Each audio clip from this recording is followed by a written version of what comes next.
Yo, we here, man. This is Thinking Minds podcast, man. I'm one of the hosts, Max C. Don't Sleep. Who I got with me? So, boy, ends up to the question to be or not to be. Meant to be. Mark Whitey Pines Wood. Who I got with me? Special guest. Calvin Wiley. I'm a pilot out of Barron County, Bowling Green, Glasgow, Tompkinsville. How many years? I've been flying since 2003, 2002. Oh, wow. Something like that. So what I do is kind of buy and sell planes that have, you've heard of barn finds, like with an old car, you know, like somebody's got an old Mustang or something sitting in their barns, got dust all over it. Mm-hmm. I kind of do that with little airplanes, vintage airplanes from the 30s, 40s, 50s, 60s, 70s. Find a plane from an older man or woman that's hadn't flown it in 5, 10, 15, 20 years, get it out, you know, work on it for, you know, a day and try to get it safe to ferry. That's what they call kind of a temporary flight for maintenance. Get it flown So in. you fly broken down planes? Well, That's crazy.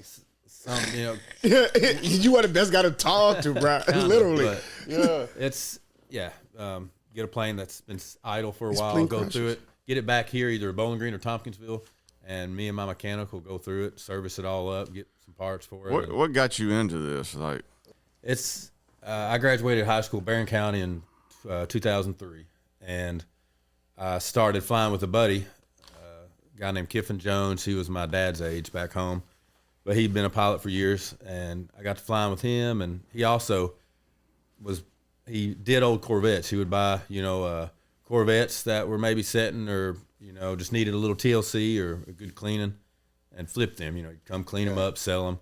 But he also got to doing that with old vintage airplanes, and he got me into that. So when I graduated high school, I came down here to Bowling Green and got my pilot's license, the basic, you know, first pilot's license you get. BG what? And Is it hard to get one? I wouldn't say it's hard. Anybody that can drive a vehicle or, you know, operate some machinery. so can helicopters and planes, they go hand in hand. Well, like, they're a little different. I'm not a helicopter pilot. I've rode with a couple buddies and kind of took the stick and Yeah. flown it around, but there's a whole other dimension to helicopter flight. yeah, you we're not can used to. hover, sit still, go backwards, all right. kind of shit. But a Yeah. plane can hover too, right?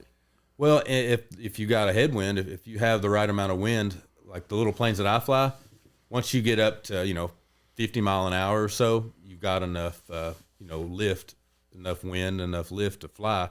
So let's say if you on a windy day, if you went up to, you know, 4, 5, 6,000 feet, and the winds, you know, at each altitude are different speeds, you know, and usually the higher up you get, the higher the faster, speed right? of the wind. Yeah. So, you know, if you go up on a lot of days, even if it's only, you know, blowing 10 mile an hour here, if you go up, you know, to 10,000 feet, it could be blowing 50 or 60 mile an hour. What's the highest you ever been? As far as the little planes that I've flown myself, usually it's around 17, 18,000 feet. Most of the planes that I fly or trade in myself are smaller planes that don't have turbochargers, or I don't usually have oxygen on board. So piston engine airplanes like I fool with, they can go higher if they have a supercharger or a turbocharger. But sometimes I'll have a plane with a turbocharger on it.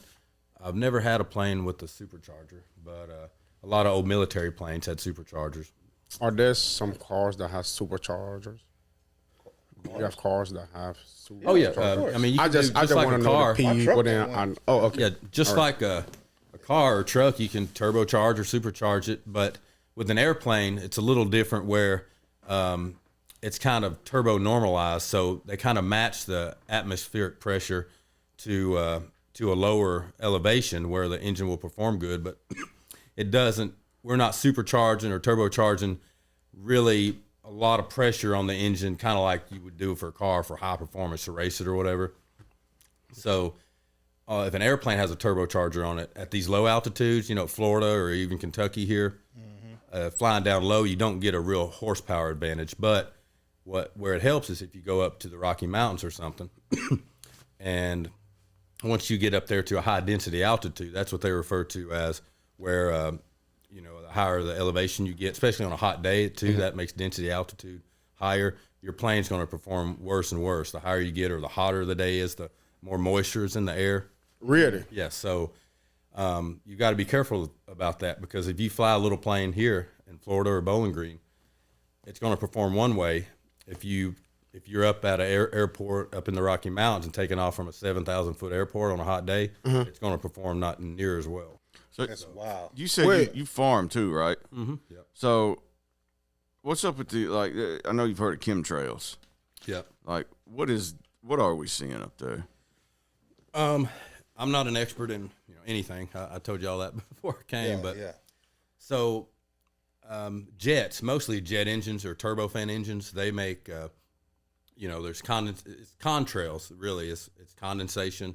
Contrails are what I believe they are, and what they're commonly referred to as anybody in the aviation community.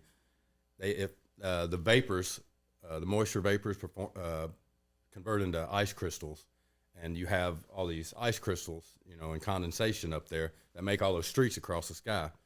But it's gotten a lot of people nowadays think that those airline contrails or chemtrails, so they have some kind of chemicals in there. In them that are doing.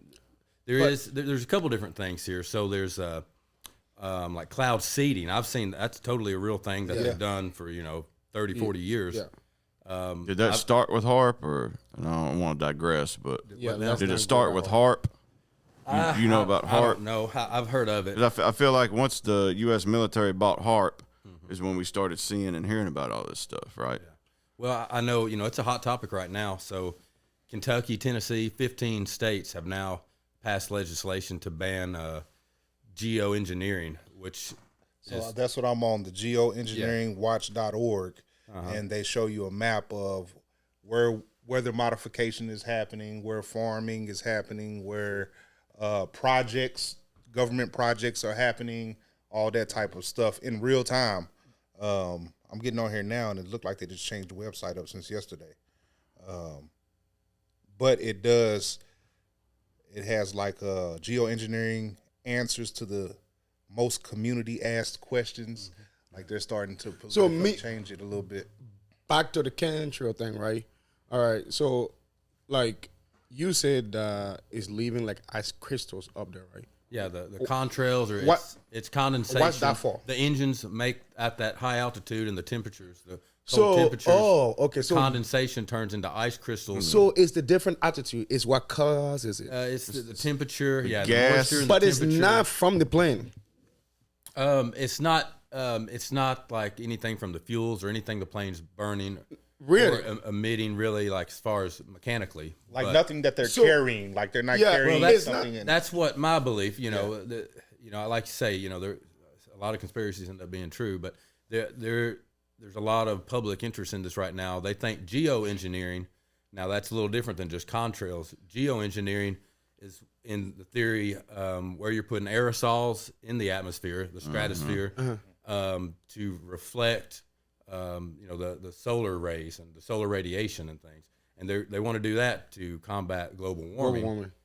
But that I don't think that's really being done right now yet. But a lot of people are very apprehensive about it, putting a lot of different chemicals and aerosols in the stratosphere. So I see in Dubai that they changed their weather. They do cloud Like- seeding in Dubai. I watched a video of that the other day. Yeah. The dude was shooting. They got a control box right behind the two pilots. So A supercar blondie or whatever. I think some dude did a video. I got on there, and he's turning them all on. You can see the little flares. They got on each side of the plane, right on the back of the wing.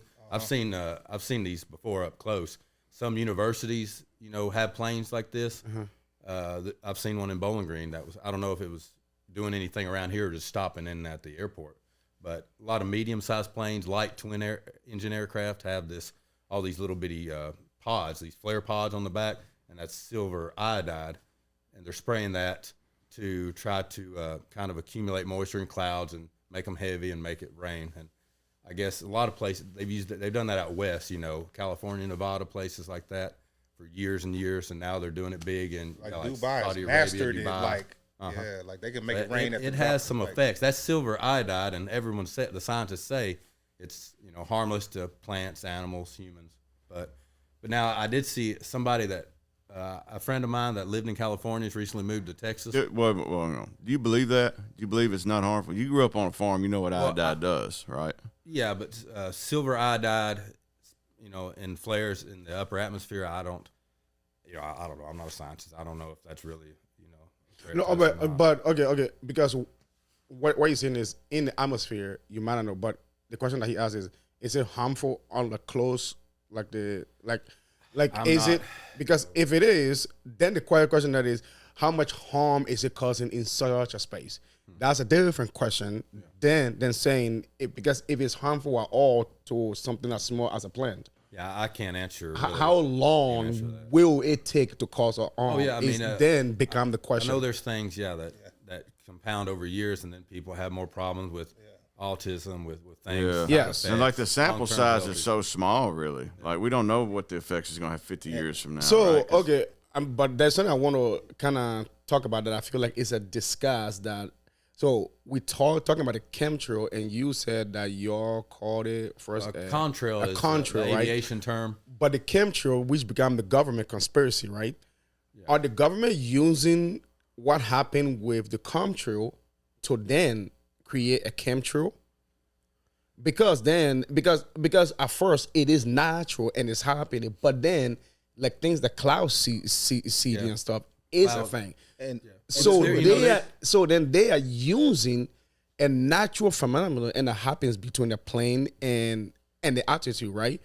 And they are like, okay, we can also use that natural phenomenon and fly a chem in it. That's I can see, right? I can see theoretically, yes. The military, a jet, somebody, definitely the military, somebody could inject heavy metals or something whatever into the jet exhaust, as well as the contrail could have whatever else in it the military wanted to put in it. Yes. I don't think, all the airline jets you see, I don't think Southwest or American have got secret little tanks of chemicals they're spraying into their jet exhaust. Okay. But who's to say? But who said who? Yes. But that's just one or two. Think about this. So my perception of chemtrails are not just used for chemicals, but to block the sun. So like in the morning, I take pictures. I got pictures. Like I just take pictures because it'd be amazing to me that they fly and make perfect X's, and then by noon they have formed all these clouds. And so the shadow out the sun. It does. Yeah, the conspiracy is that the sun is heating up, and they're using these chemtrails or contrails to slow it down because he block the sun. He did say, the geo part behind geoengineering is to spray aerosols and things. That makes sense to me. It does, right? Radiation and the rays. But now I don't feel like they're trying to poison us with it. They poison us with Big Macs. They ain't got to spray shit in the air. But the issue then becomes though, right? Because it's also the biggest concern, because if that's the case, right, and if they are doing it to slow down, right, it doesn't matter. There is no perfection in anything. There is no perfect medicine. Yeah. There is no perfect cure. We are humans. Yeah. We might be slowing it down, but what we are using to slowing it down might be costing up something. We are giving us something. So that is. And because my thing is, right, being altered from what God wants it to be. Yes, right? Like humans, so humans, yes. It becomes the humans interjecting their own we didn't think that the earth will get this hot and this fast. Maybe even just Elon Musk trying to go to space might not just be his thing, but trying. I mean, not Mars. I'm telling you, taking us into space. I mean, move into space. I'm not talking about flying there. His whole thing's the Mars colony. It's Mars, but now it will make sense if the Earth is warming up and the elites know, and now they're trying to slow it down. And Elon is on the other hand, we are going to have disaster. We need to go to a new place. Yeah. It feels like everything. But they gotta change the climate on Mars before we can live there. We can go there, and they are testing it here, right? Blocking out the sun, because you're creating clouds, seeding rain. Are you telling me now that it can make it rain on Mars with clouds seeding here? Well, there has to be different clouds there. There's not the same clouds there is on Earth, on Mars. Well, do we? I mean, we don't know. Yeah. But at the end of the day, they found evidence of water on Mars. So I don't know if that means. And there was a bacteria in there, right? Yeah. So technically, there was life. Yeah. Water evaporates, and that goes into clouds. It creates clouds. So if there was evidence of water, it means that cloud is not an impossible thing there. Now, can we carry a glass filled cloud and we just seated in there. I don't know how this works, right? I don't know how the science. I'm no behind expert it. on So when you go above, I don't know. I feel like- when you go above these clouds, matter of fact, we're just gonna jump straight into it. What's the three craziest things that you've seen above the clouds through a pilot's window? Well, above the clouds, I haven't seen as much as a lot of other pilots because I fly small to medium-sized planes. You know, mostly piston engine airplanes. You know, I've flown a King Airs a little bit, but I'm not flying super high. So I've never flown high enough myself to see the curvature of the Earth. I think that happens around 65, 70,000 feet. Of course, your airliners are flying, cruising around 40,000 feet. You know pilots that have, and that talk about it? I don't. I know a military pilot that says he's kind of seen the curvature. I know if, you know, wealthy tourism, Russia, they used to a few years ago. I don't know if they still do. You can go for that was years ago. It was maybe $40,000 now. You can go ride in a MiG, like a MiG 21 or 25 or something. They will take you up to 70 or so thousand feet. It's a jet that can go, you know, a little higher than the average jet. And you can actually see the curvature of the Earth yourself, you know, and a lot of people do that as, you know, kind of wealthy tourism. Yeah. Kind of stuff. Wow, wealthy tourism. And then everybody that's doing the Virgin Atlantic or the little space flights, you know, into the edge of the, you know, the space or whatever, they can see the curvature of the Earth. But I'm too poor to see the curvature of the Earth. Right. So Yeah. you Me said too. that Me the too. largest plane that you have flown is a King's Air. A King Air, yeah. I've King Air? flown them a little bit, just co-pilot.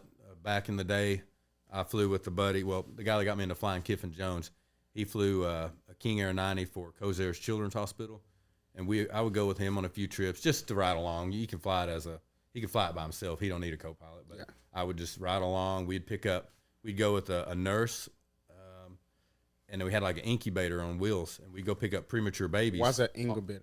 For the premature babies. Oh, okay. That are in like a little local county hospitals all over the state. Yeah. We would go there middle of the night sometimes to some little podunk airport, and we would take, you know, it'd be me, him as the pilots. It'd be a nurse or two from Cozairs, and then it'd be one or two of the babies, like parents or something. Is that one of the planes just crashed? That was a medical plane or something. The hospital the plane. Learjet, Yeah, Learjet that crashed. That just went straight down. That was like, a Mexican Metaflight Learjet. yeah. I don't know what's come of that yet. The theories early on was it was maybe an oxygen tank exploded or something on the plane because it broke up in the sky. In the sky. Why are we seeing so much of this right now?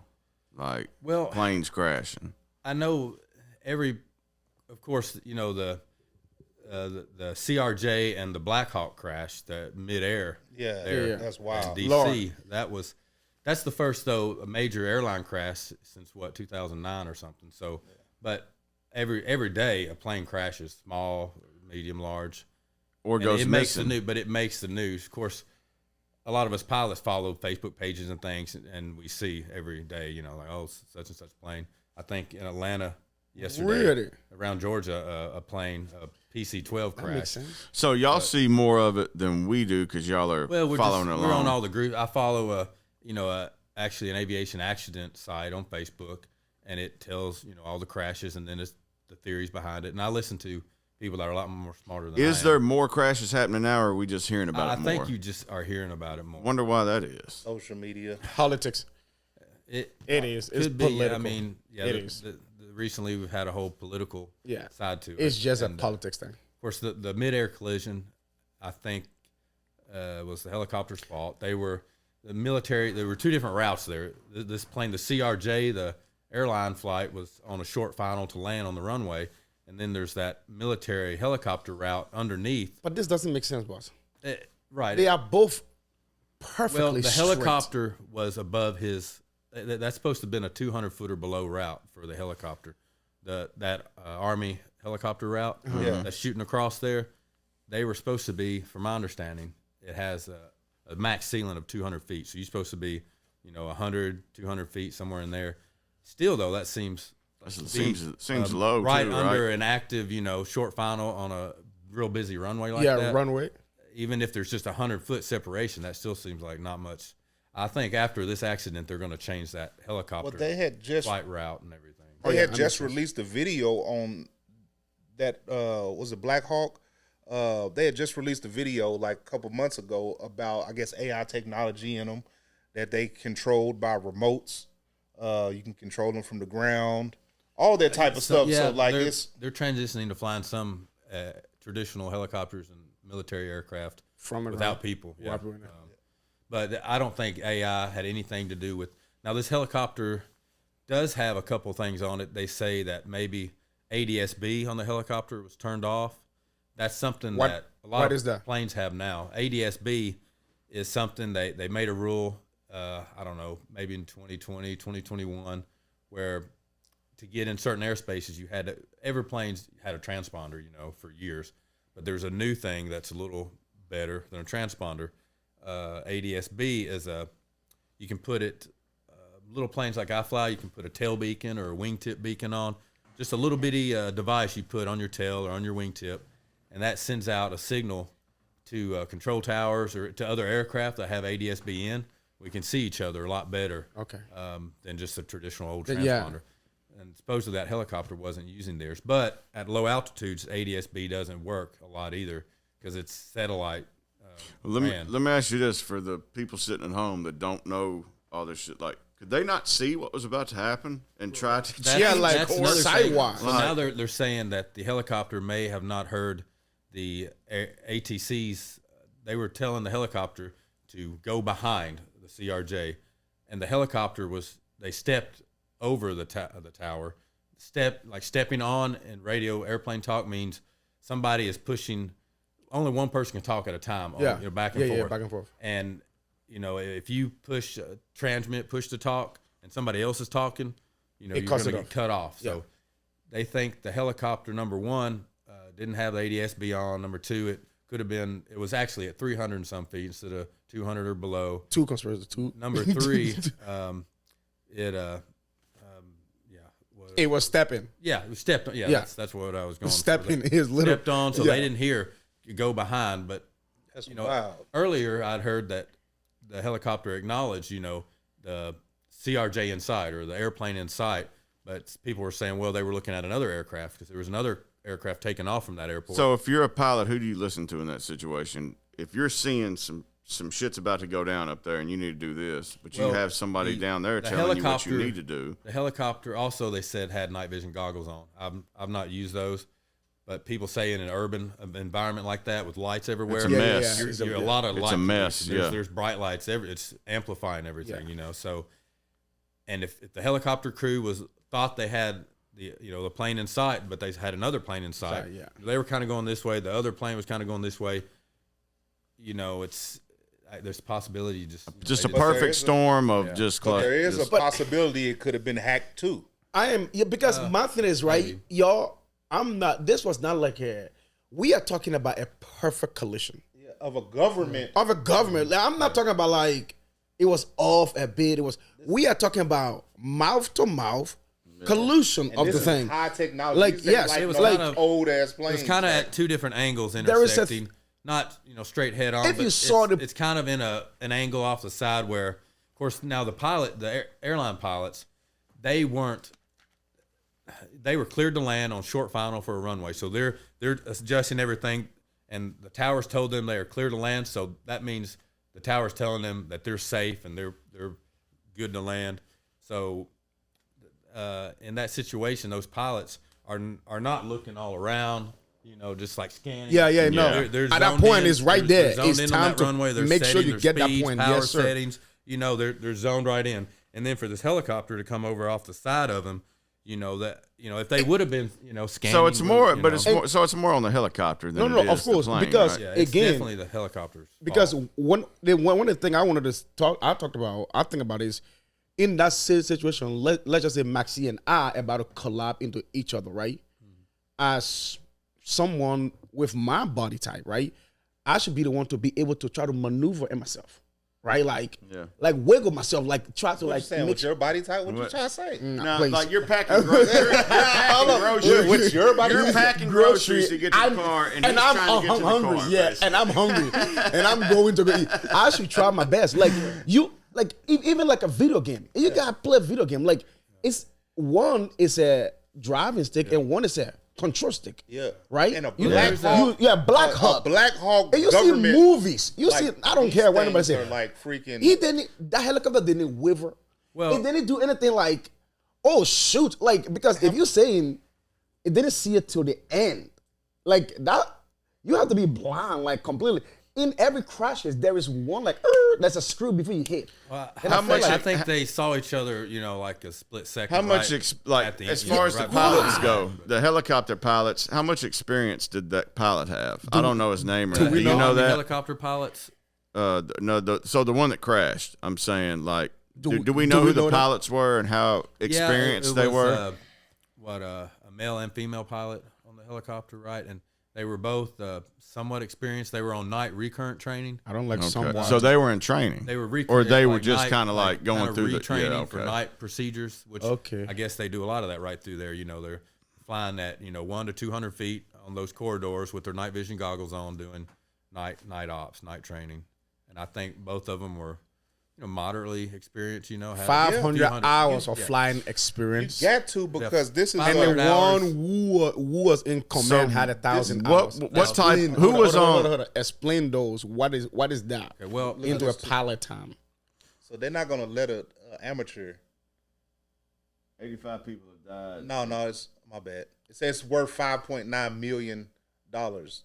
The helicopter is. Oh, Black Hawk. Yeah. So what about the plane? What do we know about that? I want him to explain to them what 500 hours and 1,000 hours means in flight time, and what is that experience? Well, so if the pilot in command person had 1,000 hours, that's for a military pilot. That's a pretty significant amount of experience. Even 500 hours for the co-pilot. So there ain't no rookies out there. So they are not rookies. Not rookies. That's that's actual. If it's probably 500 hours of actual flying helicopters. Now, that's different than 500 hours of flying a Cessna 150 around Bowling Green.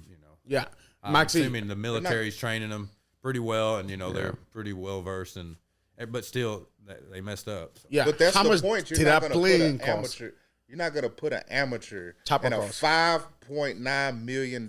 So, but that's what I was asking. Wait. First of all, we would say yes, but that boat might be a boat and it costs $9,000 boat. So it might be a $5.something million, but it might not actually be worth that much. So the first thing people ask whenever they see something like that happen at home is like, so who was on that plane? What was on that plane? What was that plane doing? I heard, a lot. At first, there were a lot of conspiracies about what there VIPs on this plane flying from Kansas in that or some scientist or somebody that developed some kind of patent on something. But yes. So you start looking for motive. You start looking for motive. That's what happened. Well, Thank you so much. No.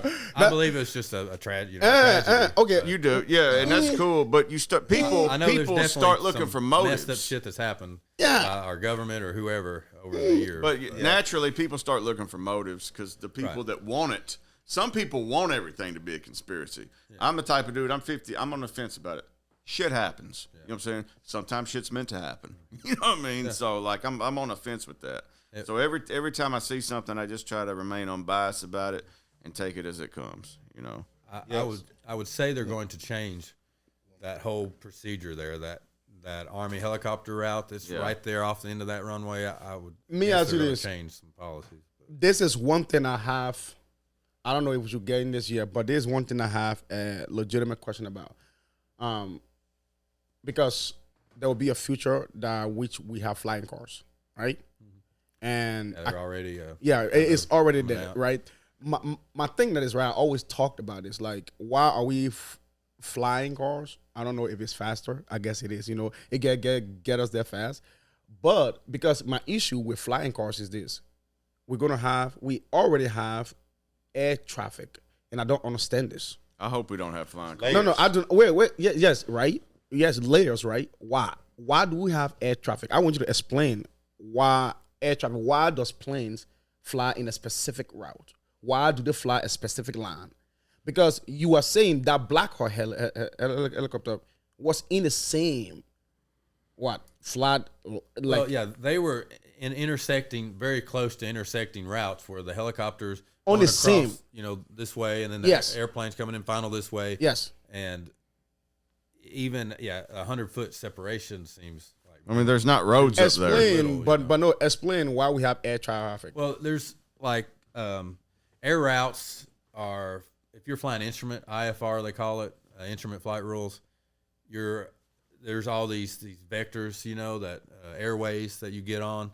I don't fly I'm IFR rated, but I'm not current. I haven't flown IFR in a few years, but that's how you keep all the planes safe. They're all in lines in the sky. There's points, GPS points. Yeah. All over the country, and a plane, going from here to New Mexico or whatever, here to Las Vegas, a plane is not going to take off and fly straight to Las Vegas. It's going to get on Victor Airways. It's going to go a little this way, go to a point, go a little this way. Why? That's just like it's like a highway system in the sky. It's to keep all the planes, because if you're flying instrument, a lot of times you can't see, you have no visibility. You're flying in the clouds or the rain, or just, you don't have, Yeah. If I'm flying with you, I want you to know where the hell you're going. Or it's because they don't want us to know that there's something down there that you fly over. Because But we'll talk about that after because break. it's true.